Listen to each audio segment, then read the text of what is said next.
কমলাসাগর বিধানসভার মতিনগর এলাকায় রিথন মিয়ার বাড়িতে চুরির ঘটনার খোলসা করল পুলিশ।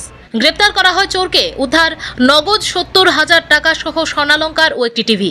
অভিযুক্তকে বুধবার দুপুরে আদালতে সোপর্দ করল পুলিশ। জানা যায়, গত 23/2/2025 ইংরাজি তারিখে লিটন দেব নামে কমলপুর এলাকার এক যুবক শ্রমিক সেজে কমলাসাগর বিধানসভার মতিনগর এলাকার রিথন মিয়ার বাড়িতে কাজ করতে আসে।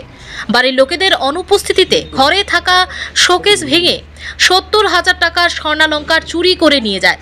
বাড়ির মালিক সাথে সাথে আমতলী থানায় অভিযোগ দায়ের করার পর পুলিশ অভিযোগ হাতে পেয়ে গত 16/3/2025 ইংরাজি তারিখে অভিযুক্ত চোরকে আটকে জিজ্ঞাসাবাদ চালিয়ে গতকাল অর্থাৎ মঙ্গলবার গভীর রাতে তার বাড়িতে অভিযান চালিয়ে ৭০,০০০ টাকা, একটি স্বর্ণের চেইন, একজোড়া কানের একটি আংটি, পাশাপাশি চুরির টাকা দিয়ে ক্রয় করা টিভি উদ্ধার করে পুলিশ।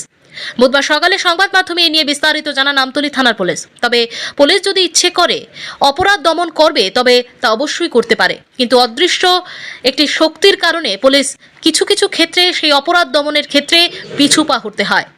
আসামিটার ফটো এবং টাওয়ার লোকেশন মাধ্যমে ওকে আমরা কমলপুর থেকে ডিটেক্ট করতে সমর্থ হই এবং তাকে পুলিশ রিমান্ড এনে জিজ্ঞাসাবাদ করে গতকাল আমরা কমলপুর বাড়িতে তল্লাশি করে নগদ ৭০,০০০ টাকা, একটা গলার স্বর্ণের চেইন, একজোড়া কানের রিং এবং একটা হাতের আংটি রিকভারি করতে সমর্থ হই। এই ঘটনাটা কি সে একাই করছে নাকি? হ্যাঁ, সে একাই করেছে, সে একাই।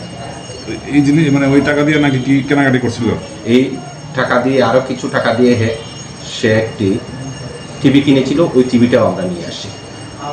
আচ্ছা, হ্যাঁ, আচ্ছা, আরেকটা কথা, এই যে বিশেষ করে নির্মাণ শ্রমিকদের একটা অংশ এরকম বিভিন্ন ধরনের অপরাধে মানে জড়িয়ে যাচ্ছে, এই বিষয়ে আপনাদের কি ইনস্ট্রাকশন দেবেন যারা নির্মাণ কাজ করাচ্ছে বিভিন্ন জায়গাতে? আমরা যে জায়গাতে কমপ্লেন পাচ্ছি আমরা ডিটেক্ট করার চেষ্টা করছি এবং যেগুলো ডিটেক্ট হচ্ছে আমরা নিয়ে আসছি এবং তাদেরকে আইনের আওতায় নিয়ে আসছি। বাজার মূল্য অনুমান ১.৫ লক্ষ টাকা।